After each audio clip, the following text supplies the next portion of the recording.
Hi guys, this is Vicky and we are going to go through the 2014 AP Chem FRQ question number 6. Alright, it says, a student places a mixture of plastic beads consisting of polypropylene and polyvinyl chloride in a 1 liter beaker container distilled water. After stirring the contents of the beaker vigorously, the student observes that the beads of one type of plastic sinks to the bottom of the beaker and the beads of the other type of the plastic floats on the water. The chemical structure of PP and PVC are represented in the diagram below, which show segments of each polymer. Okay, given that the spacing between polymer chains in PP and PVC is similar, the beads that sink are made of which polymer? Okay, so which one is sinking? So it looks like this one, PP has methyl groups and PVC has chloride.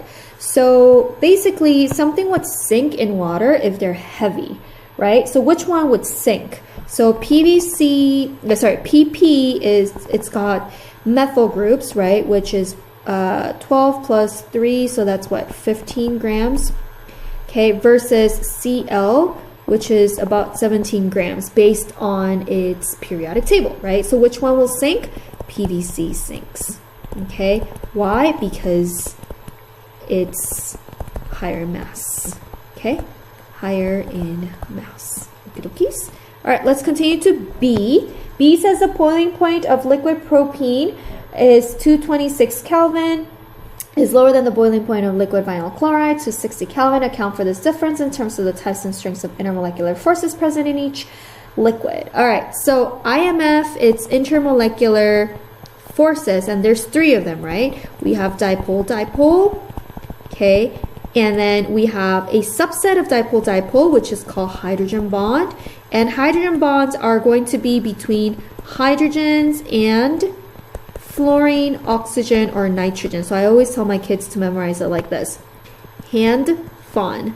So hydrogen with fluorine, hydrogen with oxygen, hydrogen and nitrogen is going to be the variations. And then the third type is going to be London dispersion forces. London dispersion forces, which exist in all molecules, and they increase with increasing number of electrons, right? So let's look over here, and it looks like propene and vinyl chloride. We have these 2 over here. So which one would have what? So obviously, because propene has this one that's different, and then vinyl chloride has this one that's different, and it just so happens that because they're not completely symmetrical, okay, so I'm just going to make a little table, okay, vinyl chloride, and both have dipole-dipole because they are asymmetrical, and both also have London dispersion forces because all molecules have London dispersion forces. But vinyl chloride versus propene, okay, we can just say that the vinyl chloride has larger electron cloud because it's got what, 1, 2, 3, 4, 5, 6, 7, 8 electrons, right? And then CH3, it doesn't have any lone pairs, right? If I were to draw out CH3, it'll look like this. It'll look like CH3, like this. Versus vinyl chloride, this is chlorine, and it's going to have lone pairs like that. So which one has a larger dipole-dipole moment or larger LDF? It's going to be chlorine. Okay, vinyl chloride has a larger, it's got a, here, larger electron cloud. Okay, and thus it's going to have a stronger IMF, intermolecular forces. Okay, cool. All right, let's continue with C. And C says, in a separate experiment, the student measured enthalpies of the combustion of propene and vinyl chloride. And the student determines the combustion.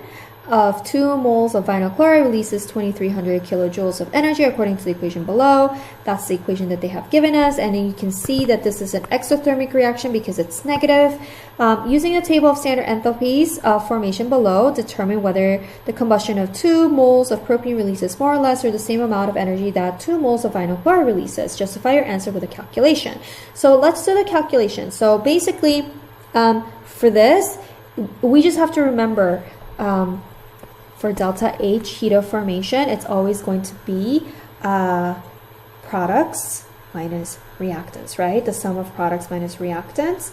Okay, so it's going to be the sum of enthalpies of the products minus the sum of the enthalpies of the reactants.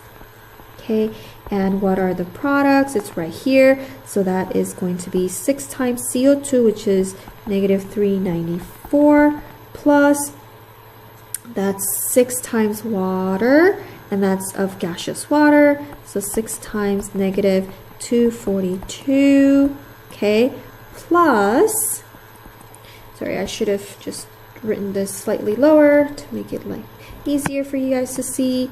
Okay, and then, sorry, not plus, minus, okay, minus that of the sum of the reactants. So if I look at the reactants, this is the reactants. Oxygen is always going to be 0. Any diatomic molecule is always going to be 0, so don't even worry about it, okay? And we have C3H6, which is right here, and that's 21. So if I do the math, I will end up with negative 3858 kilojoules per mole of reaction. Okay, so which one is larger? Okay, it just so happens that absolute value, this one is larger, so propane gas releases more energy. Okie dokies? Cool. That's it.